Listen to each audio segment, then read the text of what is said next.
Il est impossible de revoir votre hygiène de vie sans revoir votre alimentation et sans connaître ce que chaque aliment a de meilleur à offrir à votre corps. Et le plus surprenant à ce sujet, c'est que même les scientifiques découvrent encore les bienfaits que certaines combinaisons de nutriments peuvent avoir sur nous au quotidien et à quel point elles peuvent présenter des effets positifs à long terme. Zinc, chocolat, thé et café, un combo gagnant? Une étude récente a suggéré que le fait de consommer du chocolat tout en prenant des suppléments de zinc pouvait permettre de donner naissance à un composé connu pour ralentir le processus de vieillissement. Mais rappelons tout d'abord que c'est le stress interne, accumulé durant plusieurs années, qui est souvent à l'origine de maladies telles que le cancer ou la maladie d'Alzheimer. Il est important de savoir que le zinc est un supplément considéré comme étant relativement inoffensif. C'est pour cette raison que les chercheurs allemands pensent qu'en prendre régulièrement serait capable de ralentir le vieillissement. Le chocolat, le café et le thé contiennent des polyphénols antioxydants qui contribuent activement à la lutte contre les dégâts que les cellules du corps peuvent subir. Et c'est là que les chercheurs de l'université allemande d'Erlangen-Nuremberg entrent en jeu, puisqu'ils ont découvert que la présence du zinc activait un composé présent dans les polyphénols.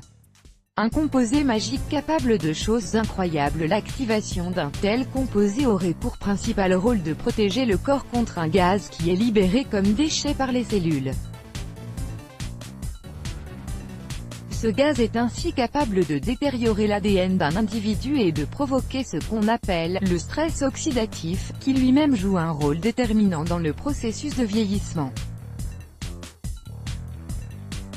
Il est aussi lié à l'inflammation qui provoque potentiellement le cancer et certaines maladies neurodégénératives. Comme les polyphénols n'arrivent pas à éradiquer ce gaz nocif seul, c'est leur combinaison avec le zinc qui leur confère ce pouvoir supplémentaire sous forme d'un composé complexe. Celui-ci imite l'enzyme naturelle de superoxydismutase qui a la capacité de dissiper ce gaz afin de protéger l'organisme contre ses effets néfastes. Cette étude aura d'ailleurs prouvé pour la première fois que l'effet de cette enzyme pouvait être copié sans recourir à des minéraux comme le fer ou le cuivre, sachant que ces deux éléments peuvent devenir toxiques en cas d'exposition soutenue. L'excès de fer a pu d'ailleurs être associé à des maladies du foie, au diabète ainsi qu'à l'insuffisance cardiaque. Tandis qu'une grande quantité de cuivre peut entraîner l'anémie, l'hypotension artérielle ainsi que la fièvre.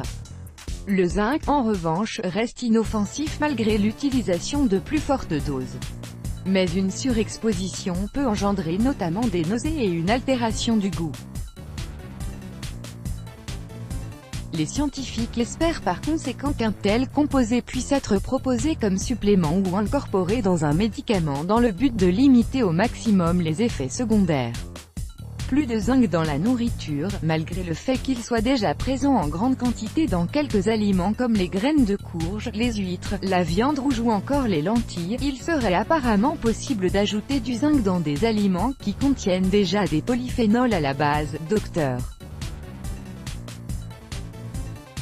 Ivana Ivanović Burmazović, principal auteur de la recherche dit « Il est sans doute possible que du vin, du café, du thé ou du chocolat avec un supplément de zinc soit disponible dans un avenir proche. »